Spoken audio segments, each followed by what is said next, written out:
മലയാളികൾക്ക് ഏറെ പരിചിതനായ നടനാണ് സന്തോഷ് കെ നായർ എന്ന സന്തോഷ് കേശവൻ നായർ. 1982 PG വിശ്വംഭരൻ സംവിധാനം ചെയ്ത ഇത് ഞങ്ങളുടെ കഥ എന്ന ചിത്രത്തിലൂടെയാണ് അദ്ദേഹം സിനിമയിൽ എത്തുന്നത്. പിന്നീട് നായകനായും വില്ലനായും സഹനടനായും എല്ലാം സന്തോഷ് 100-ലധികം സിനിമകളിൽ അഭിനയിച്ചു.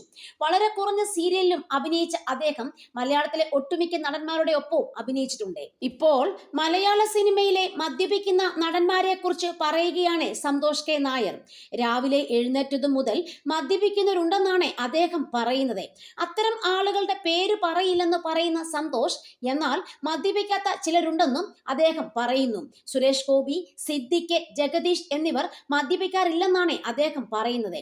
നടനും മന്ത്രിയുമായ KB ഗണേഷ് കുമാറിനെ കുറിച്ചും സന്തോഷ് കെ നായർ സംസാരിക്കുന്നു. അദ്ദേഹം മദ്യം കഴിക്കുകയോ സിഗരറ്റ് വലിക്കുകയോ ചെയ്യില്ലെന്നാണ് സന്തോഷ് പറയുന്നത്. സാധാരണ ഏതെങ്കിലും മന്ത്രിപുത്രന്മാർ അങ്ങനെയുണ്ടോ എന്നും അദ്ദേഹം ചോദിക്കുന്നു. 1 മണിക്കൂർ കൊണ്ടല്ലല്ലോ മദ്യം കഴിക്കുന്നത്. ഞാൻ 5 മണിക്ക് എഴുന്നേറ്റിട്ട് ഷേവ് ചെയ്യുമ്പോൾ മുതൽക്ക് കഴിക്കുന്നവരുണ്ട്. അന്നത്തെ എല്ലാവരും നല്ലപോലെ മദ്യം കഴിക്കുമായിരുന്നു. ആളുകളുടെ പേര് ഞാൻ പറയില്ല. അന്നും മദ്യം കഴിക്കാത്ത ചിലരും ഉണ്ടായിരുന്നു. സുരേഷ് ഗോപിയുണ്ട്, അദ്ദേഹം മദ്യം കഴിക്കില്ല. സിദ്ദിഖും ജഗദീഷും കഴിക്കില്ല. പിന്നെ ഗണേശനും കഴിക്കില്ല, അവൻ സിഗരറ്റും വലിക്കില്ല. നമ്മുടെ മന്ത്രി ഗണേശൻ. സാധാരണ ഏതെങ്കിലും മന്ത്രിപുത്രന്മാർ അങ്ങനെയുണ്ടോ? ഉണ്ട്. KP വിശ്വനാഥന്റെ മക്കളുണ്ട്, സന്തോഷ് കെ നായർ പറയുന്നു.